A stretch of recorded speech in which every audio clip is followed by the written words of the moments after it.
Hello, today I'm in Toyota Auris. In this video I'll show you how to manage automatic gearbox. In the beginning, take a look in the center of the car. Right here we've got the automatic gearbox knob. To set to neutral, push the knob to the left side. To set drive, push it left and downwards. To set to reverse, push it left and upwards. To enable parking, set to park by pressing this button.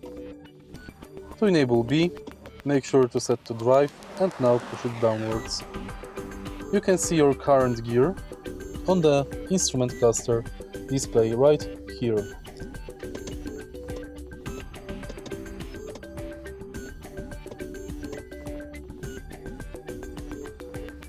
If you find this video helpful, please leave a like, comment and subscribe.